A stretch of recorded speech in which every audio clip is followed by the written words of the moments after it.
A single stage impulse turbine rotor has a diameter of 1.2 meters running at 3000 rpm. The nozzle angle is 18 degrees. Blade speed ratio is 0.42. The ratio of relative velocity at outlet to the relative velocity at inlet is 0.9. The outlet angle of blade is 3 degrees smaller than inlet angle. The steam flow rate is 5 kg per second. Draw the velocity diagram and find the following. First one, velocity of whirl. Velocity of whirl means Vu1 and Vu2. Axial thrust on the blades, and third one is blade angles, and fourth one is power developed. So it is similar to the previous problem that we had solved, except there are few changes. We will first write what is given. So it is a single stage impulse turbine. So this is the problem on impulse turbine. So as I told you, we should always write first what is given, next what we need to find, and if there are any formulas, you write the formulas in a rough, and the foremost thing is draw the velocity triangles, rough velocity triangle for reference. Okay, so let's go to the problem. A single stage impulse turbine rotor has a diameter of 1.2 meters. So the diameter of the rotor is 1.2 meters and it is running at a 3000 rpm. So the speed is 3000 rpm. Nozzle angle is 18 degrees. Nozzle angle here refers to alpha 1. So alpha 1 is 18 degrees. This is alpha 1 is 18 degrees. And blade speed ratio. So speed ratio is nothing but U by V. So whenever if they specify the words speed ratio, it is always U by V. Do not confuse. Speed ratio is 0.42, means U by V1 is 0.42. The ratio of relative velocity at outlet to the relative velocity at inlet, it is nothing but CB, C suffix B. VR2 by VR1 is 0.9. The outlet angle of the blade, is beta 2, is 3 degrees smaller than the inlet angle. This is beta 1 inlet blade angle. Outlet blade angle is 3 degrees smaller than this. So what it means? Beta 2 is beta 1 minus 3. Outlet blade angle is 3 degrees smaller than the inlet blade angle. And he has given us mass flow rate in kg per second. Okay. So we will solve this problem by using the formulas and as well as using the graphical method.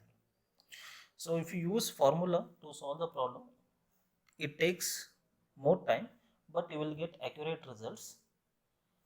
If you go by graphical method, it takes less time, but you will get approximate results. It depends on how accurately you draw the velocity triangles.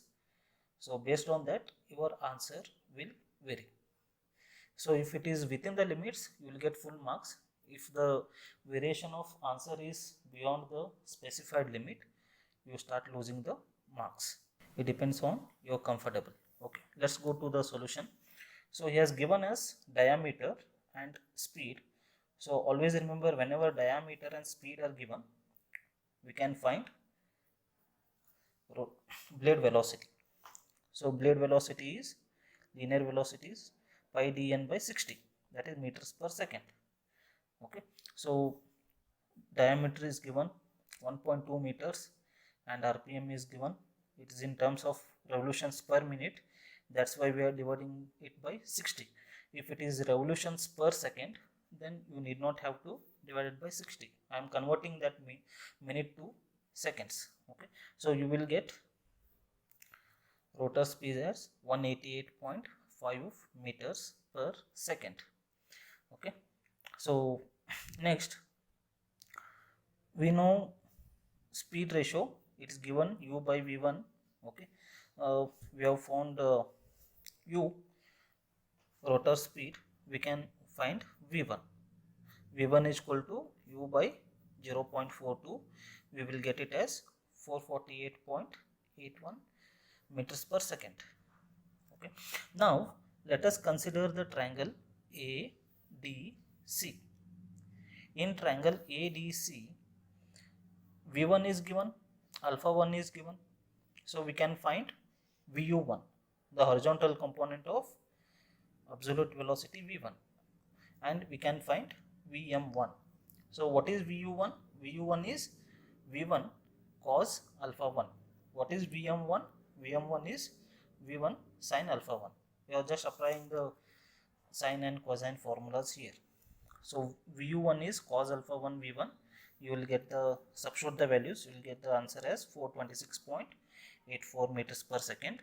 And in a similar way, vm1 is v1 sin alpha 1. Substitute the values, you will get it as 138.69 meters per second. Okay. Now let us consider the triangle BDC. We need to find VR1 now.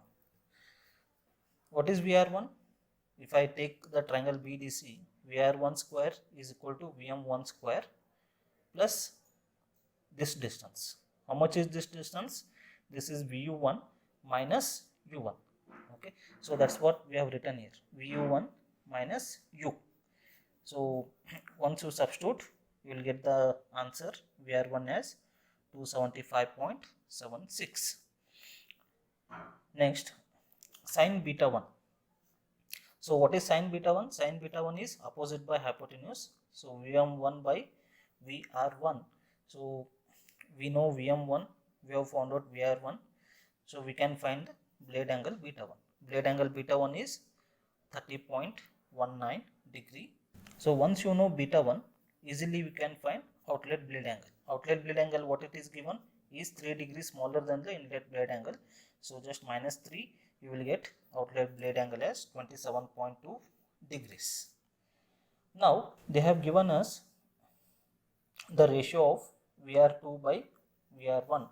So it is 0.9. And we know VR1, we have found out VR1. VR1 is 275.76. We can find VR2. So cross multiply, VR2 is 0.9 into 275.76. We will get it as VR2 is equal to 248.18 meters per second. Next, let us consider the triangle BEF. BEF. Let us consider this triangle BEF. In the triangle BEF, so VR2 cos beta 2. VR2 cos beta 2. It is nothing but this. Okay. What is that value? VU2 plus U. U plus VU2. Okay. VR2 cos beta 2 is this VU2 plus U. That's what we have written here. So we know VR2, we know beta 2, we know U. We can find VU2. VU2 is 32.24 meters per second. Once we know VU2, okay, we can easily find VM2 as well. What is VM2? VR2 sin beta 2. We will get it as 113.44 meters per second. So we have found all the values. So this is what we need to practice. Whatever answers you find, on one side of your answer booklet, you write everything in a box, so that it will be easy for you to refer, and even for the examiner for the valuation. Okay, it looks neat.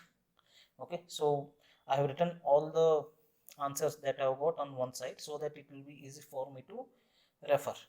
So once we have found out all the components, we need to find now axial thrust of the blades. What is the axial thrust of the blades? It is m dot Vm1 minus Vm2, and power developed is m dot U into Vu1 Vu2. So we have mass flow rate is given, Vm1 we have found out, Vm2 we have found out, similarly U we have found out, Vu1 and Vu2 we have found out. Next it is just substitution and getting the answers. So the axial thrust once I substitute the answer, I will get it as 126.25 Newton. And similarly, power developed, I will get it as 432.68 kilowatt. So this is using the formulas. Now let us solve this example by graphical method. Already I have drawn this, but I will teach you again how to draw this graphical method, and we will cross check with the answers. So what is given? U is given. We have found out U 188.5 meters per second. So let us take the scale. It depends on you. Okay, I will take the scale as 50 meters per second is equal to 1 centimeter. So this is a scale I will follow now. U is given as 188. So what I will do, I will convert that 188.5 meters per second into centimeters. So 188.5 divided by 50. So we will get it as 3.77 centimeters. 3.77 centimeters. So let me draw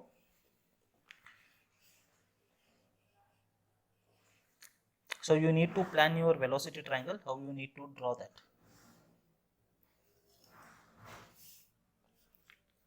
So on this, I will mark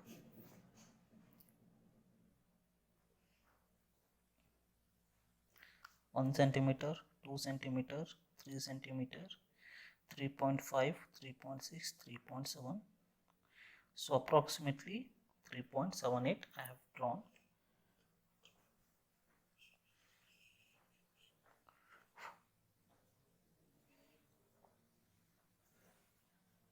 So I will name it as A and B. So now I have drawn U. Okay. So what is the next step? What he has given? Using the speed ratio, we can find V1.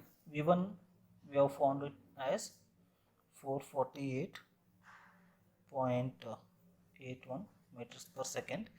Okay, let us convert that in terms of scale.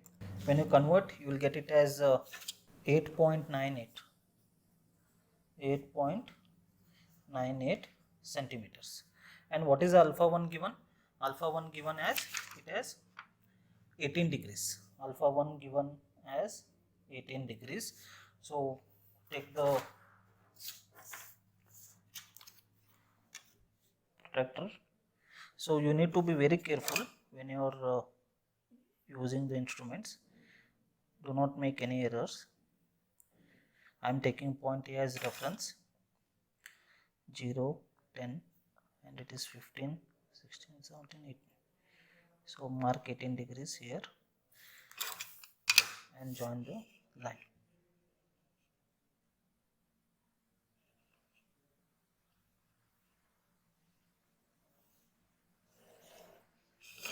Okay. So on this line we have to cut an arc of 8.98 centimeters. 8.98 centimeters. So approximately you can use either compass or you can use the scale. 8.98 approximately it is 9 centimeters. Okay, let me join this now.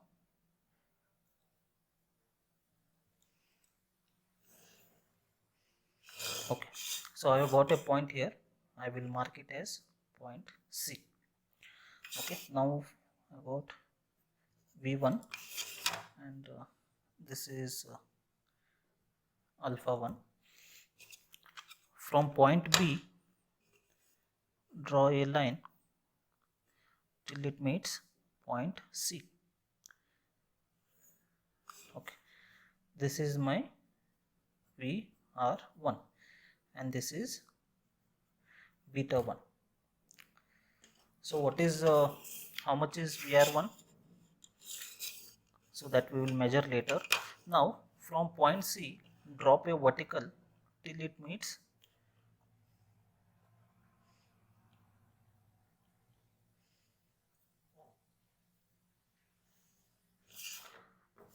So this is VM1 and I'll call this point as D. Now this is our VU1. This becomes, this is my VU1. So we have drawn inlet velocity triangles. Okay. So how much is VU1? Let us measure, because this is what we require for the calculation. VU1 is approximately 8.5 centimeters. VU1 is approximately 8.5 centimeters, and what is the scale we have taken? 50 meters per second. So 8.5 into 50 meters per second, it is 425 meters per second. So what is the answer we have got using the formulas? VU1 is 426.84. So our graphical method is, it's correct. It's that much of difference is acceptable. So variation, there should not be much variation in that. Okay, now we have drawn inlet velocity triangle, and let me also measure the angle, blade angle.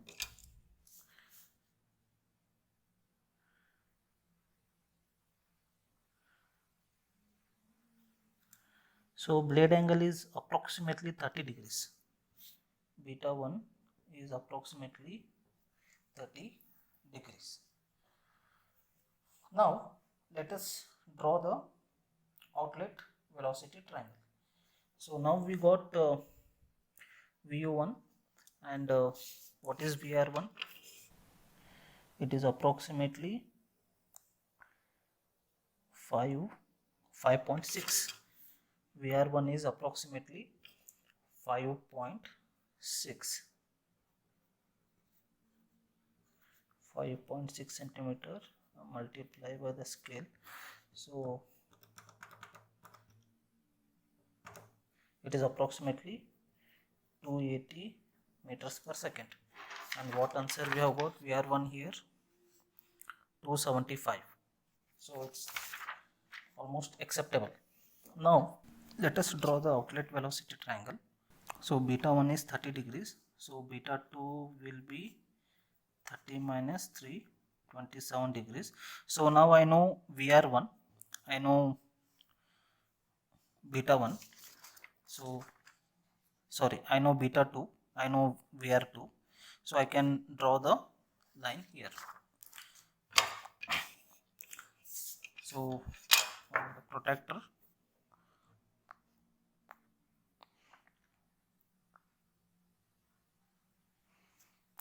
0, 10, 20, 25, 26, 27.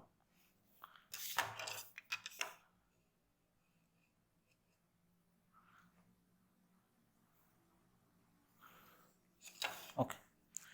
So on this, our VR2 will come. How much is VR2? He has given us ratio VR2 by VR1 is how much? 0.9. So VR2 is 0.9 into VR1.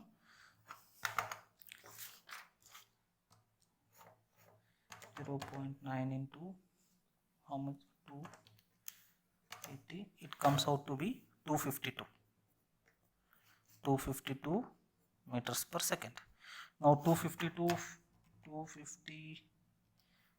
divided by 50, it is approximately 5 centimeters. So from here approximately take 5 centimeters from here.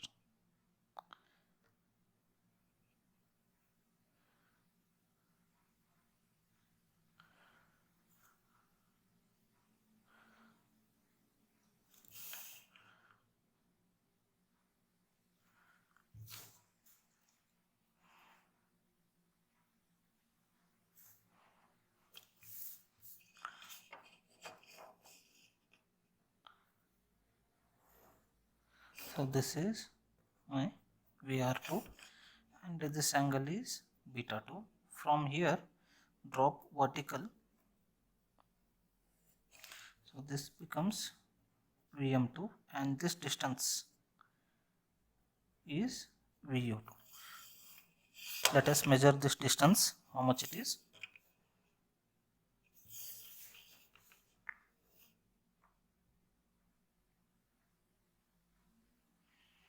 It is approximately 0.7 mm. So VU2 is 0.7 centimeter into 50. So we will get it as approximately 35 meters per second. So what is the calculated answer we have got? VU2 is 32.24 and here I have 35. Okay, it is acceptable. So once VU2 we know, VU1 we know, substitute in the formulas. VM1 we know, VM2 we can measure and find the axial thrust. So this is how we need to solve the problems using the graphical method.